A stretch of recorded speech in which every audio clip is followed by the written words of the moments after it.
ರಾಮ ಭಜನೆ ಮಾಡೋದಕ್ಕೆ ಬಿಟ್ಟಿದ್ರು ಅವ್ರನ್ನೆಲ್ಲ. ನಮಗೆ ಶಿಕ್ಷಣ ಕೊಡಬೇಕನ್ನೋದ್ರ ಬಗ್ಗೆ ಹೇಳಿರಲಿಲ್ಲ, ನಾವು ಲೈಬ್ರರಿ ಕಟ್ಟಬೇಕನ್ನೋದ್ರ ಬಗ್ಗೆ ಹೇಳಿರಲಿಲ್ಲ, ವೈಚಾರಿಕತೆಗಳನ್ನು ನಾವು ರೂಢಿಸ್ಕೊಳ್ಬೇಕು, ಪುಸ್ತಕಗಳನ್ನು ಓದಬೇಕು ಅಂತ ಹೇಳಿರಲಿಲ್ಲ. ದೇವಸ್ಥಾನಗಳಿಗೆ ಲೈನಲ್ಲಿ ನಿಂತ್ಕೊಳ್ಬೇಕು ಅಂತ ಯಾವ ಸಂಸ್ಕೃತಿ ಹೇಳಿತ್ತೋ, ದೇವಸ್ಥಾನಗಳು ಬೇಡ, ನಾವು ಲೈಬ್ರರಿಗಳೆಲ್ಲ ಮುಂದೆ ನಾವು ಲೈನಾಗಿ ನಿಲ್ಲಬೇಕು ಅಂತ ಹೇಳಿತ್ತಲ್ಲ ದಲಿತ ಚಳವಳಿ ಮತ್ತು ಬಾಬಾ ಸಾಹೇಬ್ ಅಂಬೇಡ್ಕರ್ ಅವರು. ಆ ಒಂದು ಸಂಸ್ಕೃತಿ ಮತ್ತೆ ಪುನರ್ ಇವತ್ತು ನಮ್ಮನ್ನು ಆವರಿಸ್ಕೊಳ್ತಾ ಇದೆ. ಮೊನ್ನೆ ಯಾರೋ ಗೆಳೆಯರು ಹೇಳ್ತಾ ಇದ್ರು, ಜಾತಿ ಒಳಗಡೆ ಇನ್ನೊಂದು ಜಾತಿ, ಜಾತಿ ಒಳಗಡೆ ಇನ್ನೊಂದು ಜಾತಿ ಹುಡುಕುವಂಥ ಒಂದು ದೊಡ್ಡ ಪ್ರಯತ್ನ ನಡೆದಿದೆ. ಇದು ಎಲ್ಲಿಂದ ಬರುತ್ತೆ, ಯಾರಿಂದ ಆಗ್ತಾ ಇದೆ ಅನ್ನೋದ್ರ ಬಗ್ಗೆ ನಾವು ಖಂಡಿತವಾಗ್ಲೂ ಒಂದು ಜಾತಿಯ ಚಳುವಳಿಯನ್ನು ಕಟ್ಟಬೇಕು, ಇಲ್ಲ ಅಂತ ನಾವು ಹೇಳ್ತಾ ಇಲ್ಲ. ಜಾತಿಯ ಚಳುವಳಿಯನ್ನು ಆರೋಗ್ಯಕರವಾದಂಥ ಆಲೋಚನೆ ಕಡೆ ನಾವು ಆಲೋಚನೆ ಮಾಡಬೇಕು. ಅದು ಸಾಮಾಜಿಕ ನ್ಯಾಯದ ಪರವಾದಂಥ ಹೋರಾಟವನ್ನು ಕಟ್ಟಬೇಕು. ಯಾರು ವಂಚಿತ ಸಮುದಾಯಗಳಿದ್ದರು, ಅವಕಾಶ ವಂಚಿತ ಸಮುದಾಯಗಳಿದ್ದರು, ಯಾರು ಅನ್ಯಾಯಕ್ಕೊಳಗಾಗಿದ್ದಾರೋ ಅವರಿಗೆ ನ್ಯಾಯ ಕೊಡಿಸುವಂಥ ಆ ರೀತಿಯ ಹೋರಾಟವನ್ನು ಕಟ್ಟಬೇಕು. ನಮ್ಮ ಅಟ್ಟಿ ಪುಸ್ತಕದ ಬಿಡುಗಡೆಯ ಈ ಸಂದರ್ಭದಲ್ಲಿ ಇದು ಒಂದು ಸಾಂಕೇತಿಕವಾದಂಥ ಬಿಡುಗಡೆಯನ್ನು ಮಾಡಬೇಕು. ಇದರ ಕುರಿತು ಚರ್ಚೆ ಆಗಬೇಕು, ಭಾಳ ವಿಮರ್ಶಾತ್ಮಕವಾದಂಥ ಚರ್ಚೆ ಆಗಬೇಕು. ಅದರ ಸಾಧಕ ಮತ್ತು ಬಾಧಕಗಳು, ಅದರ ಪರ ಮತ್ತು ವಿರೋಧದ ಎಲ್ಲ ಚರ್ಚೆಗಳನ್ನು ಆಗೋದ್ರ ಮೂಲಕ ಮತ್ತೆ ಇದನ್ನು ಇನ್ನಷ್ಟು ಹೊಸ ಪೀಳಿಗೆಗಳ ಮಧ್ಯೆ, ಹೊಸ ಯುವ ಸಮುದಾಯಗಳ ಮಧ್ಯೆ, ಕಾಲೇಜುಗಳಲ್ಲಿ, ಇನ್ನಿತರೆ ಬೇರೆ ಬೇರೆ ರಂಗಕ್ಷೇತ್ರಗಳಲ್ಲಿ ಈ ಕೃತಿ ಹೆಚ್ಚು ಚರ್ಚೆ ಆಗಬೇಕು ಅನ್ನುವಂಥ ಒಂದು ಆಲೋಚನೆ ಇಟ್ಕೊಂಡು ಇವತ್ತಿನ ಈಗಾಗಲೇ ಇದು ತುಮಕೂರಿನಲ್ಲಿ ಏನು ಅಧಿಕೃತವಾದಂಥ ರೀತಿಯಲ್ಲಿ ಪುಸ್ತಕ ಬಿಡುಗಡೆಯಾಗಿ ಚರ್ಚೆ ಆಯಿತು. ಇದನ್ನು ಬೆಂಗಳೂರು ಹಂತದಲ್ಲೂ ಕೂಡ ಚರ್ಚೆ ಆಗಬೇಕು, ಎಲ್ಲರನ್ನು ಒಳಗೊಂಡಂತೆ ಚರ್ಚೆ ಆಗಬೇಕು ಅನ್ನುವಂಥ ಕಾರಣದಿಂದ ಎಲ್ಲ ನಮ್ಮ VL ನರಸಿಂಹಮೂರ್ತಿ ಅವರು, DT ವೆಂಕಟೇಶ್ ಅವರು, ಭಾಗಿಯವರು ಮತ್ತು ಎಲ್ಲ ಹಿರಿಯ ಯುವ ಸಾಹಿತಿಗಳು, ಚಿಂತಕರು, ಬರಹಗಾರರು ಇವರೆಲ್ಲರೂ ಸೇರಿಕೊಂಡು ಇವತ್ತಿನ ಈ ಒಂದು ಸಾಂಕೇತಿಕವಾದಂಥ ಈ ಪುಸ್ತಕದ ಬಗ್ಗೆ ಒಂದು ವಿಮರ್ಶಾತ್ಮಕವಾದಂಥ ಚರ್ಚೆ ಆಗಬೇಕು ಅಂದ್ಕೊಂಡು ಇವತ್ತು ನಾವು ಈ ಒಂದು ಪ್ರಯತ್ನವನ್ನು ಮಾಡಿದ್ವಿ.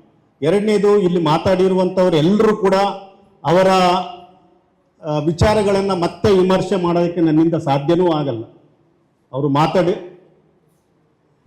ಹಾಗಾಗಿ ನನಗೆ ಯಾವಾಗೋ ಒಂದು ಸಾರಿ ಆ ಮಧ್ಯದಲ್ಲಿ ಮಾತುಕತೆ ಕೊಟ್ಬಿಡ್ರಪ್ಪ, ಮತ್ತೆ ಯಾಕೆ ನನಗೆ ಅಧ್ಯಕ್ಷತೆ ಅಂತ ಕೇಳಿದ್ದೆ ನಾನು. ಇಲ್ಲ ನೀವು ಕೊನೆಯವರೆಗೆ ಕೂತ್ಕೊಳ್ಬೇಕು, ಹಾಗಾಗಿ ಇದನ್ನು ಜವಾಬ್ದಾರಿ ತಕ್ಕೊಳ್ರಿ ಅಂತ ಹೇಳಿದ್ರು. ಹಾಗಾಗಿ ಕೂತ್ಕೊಂಡಿದ್ದೀವಿ. ಖಂಡಿತವಾಗ್ಲೂ ಇಲ್ಲಿ ಮಾತಾಡಿರುವಂಥ ಕೃತಿ ಬಗ್ಗೆ ಇಬ್ಬರು ಏನು ಮಾತಾಡಿದಾರೋ, ಭಾಗ್ಯವರು ಮತ್ತು VL ನರಸಿಂಹಮೂರ್ತಿ ಅವರು, ಅದರ ಒಟ್ಟು ಕೃತಿಯನ್ನು ನಾವಂತೂ ಭಾಳ ಸೋಮಾರಿಗಳಾಗಿದ್ದು ಓದ್ತಾ ಇಲ್ಲ. ನಾವು ತುಂಬ ಸೋಮಾರಿಗಳಾಗಿದ್ವಿ, ಪುಸ್ತಕಗಳನ್ನು ಓದೋಕ್ಕಾಗ್ತಿಲ್ಲ. ಅದು ಏನು ಒತ್ತಡಗಳಿದ್ದಾವೋ ಅಥವಾ ಏನೋ ಗೊತ್ತಿಲ್ಲ, ಆ ರೀತಿಯ ಸೋಮಾರಿಗಳಾಗಿದ್ವಿ. ಹಂಗಾಗಿ ಇವತ್ತು ಆ ಕೃತಿಯನ್ನು ಏನು ಮಾತಾಡಿದರೋ ಅದನ್ನು ನಾವು ಬಹುಶಃ ಅರ್ಥ ಮಾಡಿಕೊಳ್ಳೋದಕ್ಕೆ ಸಾಧ್ಯತೆ ಆಗಿದೆ. ಬಹುಶಃ ವೇದಿಕೆ ಮೇಲಿರ್ತಕ್ಕಂಥ ಎಲ್ರಿಗೂ ಈ ಕೃತಿಯ ಬಗ್ಗೆ ಭಾಳ ಗಂಭೀರವಾಗಿ, ವಿಮರ್ಶಾತ್ಮಕವಾಗಿ, ಇದು ಭಾಳ ವಿಶೇಷವಾದಂಥ ಒಂದು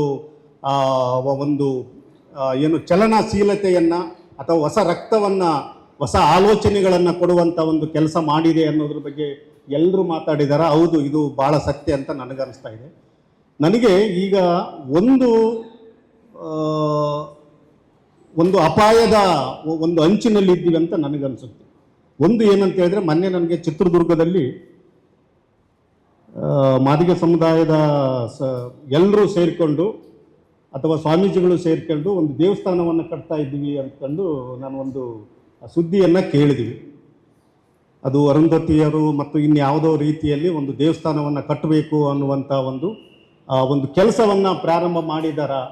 ಅದು ಒಂದು ಹಟ್ಟಿಯಲ್ಲಿ ಅಥವಾ ಅದು ಒಂದು ಕಾಲೋನಿಯಲ್ಲಿ ದೇವಸ್ಥಾನವನ್ನು ಕಟ್ತಾ ಇದ್ದಾರಾ ಅನ್ನುವಂಥದ್ದು ನೋಡಿದರೆ ನಮಗೆ ಒಂದು ರೀತಿಯಲ್ಲಿ ಯಾವುದೋ ನಮಗೆ ಗುಲಾಮಿ ಸಂಸ್ಕೃತಿ ಅಂತ ನಾವು ಆಲೋಚನೆ ಮಾಡಿದ್ವಿ, ಯಾವುದು ಇಡೀ ನಮ್ಮ ಬದುಕುಗಳನ್ನು ಇಡಿಯಾಗಿ ಅದು ಹಿಂಡಿ ಇಪ್ಪಿ ನಮ್ಮ ಬದುಕನ್ನು ಒಂದು ರೀತಿಯಲ್ಲಿ ಮತ್ತೆ ಮೌಢ್ಯತೆ ಕಡೆಗೆ ಮತ್ತು ನಮ್ಮ ಏನು ವೈಚಾರಿಕ ಚಿಂತನೆಗಳನ್ನು ಮುಚ್ಚಿ ಹಾಕುವ, ನಮ್ಮ ಚರಿತ್ರೆಯನ್ನು ಮುಚ್ಚಿ ಹಾಕುವಂಥ ಒಂದು ಏನೇನು ಈ ರೀತಿಯ ಸಾಂಸ್ಕೃತಿಕವಾದಂಥ ದಾಳಿಗಳು ನಡೆದವು, ಮತ್ತೆ ಆ ದಾಳಿಗಳ ಕಡೆ, ಆ ದಾಳಿಗಳ ಒಳಗಡೆ ಮತ್ತೆ ನಾವು ಒಂದು ನುಸುಳುವಂಥ ಒಂದು ಪ್ರಯತ್ನಗಳು ನಡೀತಾ ಇದ್ದಾವೆ.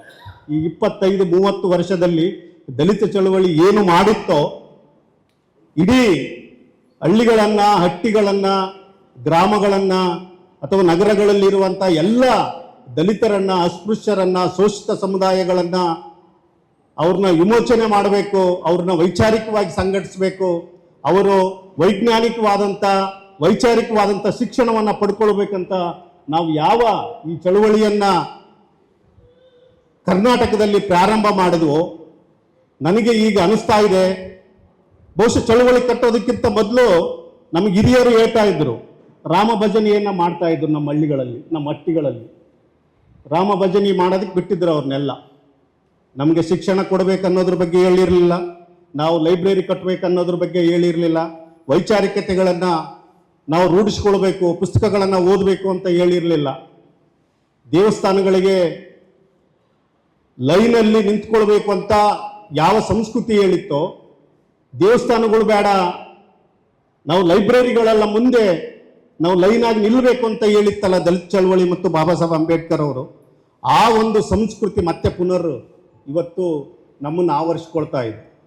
ಇವತ್ತು ಹಟ್ಟಿಗಳಲ್ಲಿ, ಹಳ್ಳಿಗಳಲ್ಲಿ, ಕಾಲೋನಿಗಳಲ್ಲಿ ಎಲ್ಲ ದೇವರುಗಳ ಪೂಜೆಗಳನ್ನು, ತೀರ್ಥಯಾತ್ರೆಗಳಿಗೆ ಹೋಗುವಂಥದ್ದು ಅಥವಾ ಇನ್ನಿತರೆ ಬೇರೆ ಬೇರೆ ಧಾರ್ಮಿಕವಾದಂಥ, ನಾವು ಸಾಂಸ್ಕೃತಿಕವಾಗಿ ಮತ್ತೆ ಅಧಪತನಕ್ಕೆ ಹೋಗುವಂಥ ಎಲ್ಲ ಚಟುವಟಿಕೆಗಳು ಮತ್ತೆ ಹಳ್ಳಿಗಳಲ್ಲಿ ಬಂದ್ಬಿಟ್ಟಿದ್ದಾವೆ, ಹಟ್ಟಿಗಳಲ್ಲಿ ಬರ್ತಾ ಇದ್ದಾವೆ, ಪುನರ್ ನಿರ್ಮಾಣ ಆಗ್ತಿದ್ದಾವೆ, ಅವು ಗಟ್ಟಿಗೊಳ್ತಿದ್ದಾವೆ. ಇನ್ನೊಂದು ಕಡೆ RSS ಅನ್ನುವಂಥ ಒಂದು ಏನು ಸಂಘ ಪರಿವಾರ ಮತ್ತೆ ಹಳ್ಳಿಗಳಲ್ಲಿ, ಹಟ್ಟಿಗಳಲ್ಲಿ ಮತ್ತೆ ಗಟ್ಟಿಗೊಳ್ತಾ ಇದೆ. ಇದು ನಾವು ಒಂದು ರೀತಿಯ ಏನು ಸಾಂಸ್ಕೃತಿಕವಾದಂಥ ಮತ್ತು ರಾಜಕೀಯವಾದಂಥ ಬಿಕ್ಕಟ್ಟಿನಲ್ಲಿ ನಾವು ಇದ್ದೀವಿ ಈಗಿರುವಂಥ ಪರಿಸ್ಥಿತಿ ಒಳಗಡೆ. ನನಗೆ ಹೆಚ್ಚಾಗಿ ಈ ಹಟ್ಟಿಯ ಪುಸ್ತಕವನ್ನು ಓದ್ತಾ ಅಥವಾ ಅವರು ಮಾತಾಡೋದನ್ನು ಕೇಳಿದರೆ, ನಾನು ಕಳೆದ 30 ವರ್ಷಗಳಿಂದ ನನ್ನ ಊರಲ್ಲಿ, ನನ್ನ ಹಟ್ಟಿಯಲ್ಲಿ, ನನ್ನ ಹಳ್ಳಿಯಲ್ಲಿ ಏನು ನಡೀತು ಅನ್ನೋದ್ರ ಬಗ್ಗೆ ಇಲ್ಲಿವರೆಗೂ ಆಲೋಚನೆ ಮಾಡಿರಲಿಲ್ಲ. ನನಗೆ ಈಗ ಅನಿಸ್ತಾ ಇದೆ, ನನ್ನ ಹಳ್ಳಿಯಲ್ಲಿ ಏನು ನಡೀತು 25-30 ವರ್ಷದಿಂದ, ನನ್ನ ಹಳ್ಳಿಯಲ್ಲಿ ಯಾವ ರೀತಿಯಲ್ಲಿ ಸಂಘಟನೆಗಳನ್ನು ಕಟ್ಟಿದ್ದೀವಿ ನಾವು, ಯಾವ ರೀತಿಯಲ್ಲಿ ನಮ್ಮ ಮಕ್ಕಳನ್ನ ಯಾವುದೇ ಕಾಲೋನಿಗಳಿರಲಿ, ಯಾರು ಕೂಡ ಒಂದು ಮನೆಯಲ್ಲಿ ಯಾವ ಮಕ್ಕಳು ಶಾಲೆಯಿಂದ ಹೊರಗಡೆ ಉಳಿಬಾರದು ಅಂದ್ಕೊಂಡು ಮೊದಲನೇ ಕಾರ್ಯಕ್ರಮ, ಮನೆಗಳಿಗೆ ಹೋಗಿ ಮಕ್ಕಳು ಏನಾದರೂ ಇದ್ದರೆ ಶಾಲೆಗೆ ಕಳಿಸುವಂಥದ್ದು ಮೊದಲನೇ ಕಾರ್ಯಕ್ರಮ. ಅದು ದೇವದಾಸಿ ಪದ್ಧತಿಯನ್ನು ನಿಲ್ಲಿಸಬೇಕು ಅನ್ನೋಂಥದ್ದು ಮತ್ತೊಂದು ಅಲ್ಲಿ ಕಾರ್ಯಕ್ರಮ.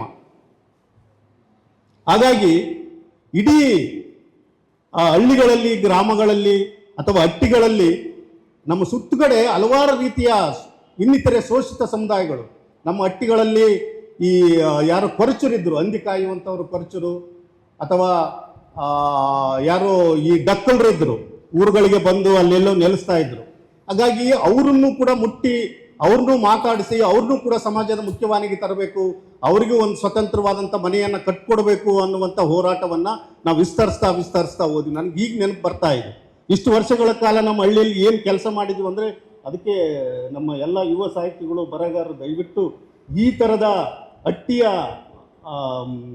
ಏನು ಇತಿಹಾಸ ಇದೆ, ಆ ಜೀವಂತವಾದಂಥ ಸಾಕ್ಷಿಗಳಿದ್ದಾವೋ ಅಥವಾ ಏನೇನು ಆಗಿದ್ದಾವೋ ಹಳ್ಳಿಗಳನ್ನು ನಾವು ಮತ್ತೆ ಇನ್ನೊಂದು ಸಾರಿ ಪುನರಾವಲೋಕನ ಮಾಡಿಕೊಂಡು, ಅವು ಯಾವ ಒಂದು ಕಂಗಾರ ಕಡೆ ಹೋಗ್ತಾ ಇದ್ದಾವ, ಯಾವ ದುರಂತದ ಕಡೆ ಹೋಗ್ತಾ ಇದ್ದಾವ, ಅಥವಾ ಹಿಂದೆ ಇರುವಂಥ ಇತಿಹಾಸಗಳನ್ನು ಮತ್ತೆ ನಾವು ಏನು ಬರೆಯೋದ್ರ ಮೂಲಕ ಹಟ್ಟಿಗಳಿಗೆ ಮತ್ತು ಹೊಸ ಬ್ಲಡ್ಡನ್ನು ಮತ್ತೆ ತುಂಬಬೇಕಾಗಿದೆ, ಹೊಸ ರೀತಿಯ ಸಾಂಸ್ಕೃತಿಕವಾದಂಥ ಇದನ್ನು ಕಟ್ಟುವಂಥ ಒಂದು ಕೆಲಸವನ್ನು ಎಲ್ಲ ಯುವ ಬರಹಗಾರರು ಮಾಡಬೇಕಾದಂಥದ್ದು ಬಹುದೊಡ್ಡ ಚಳುವಳಿ ಇದೆ ಅಂತ ಅನಿಸುತ್ತೆ. ಕೊನೆಯದಾಗಿ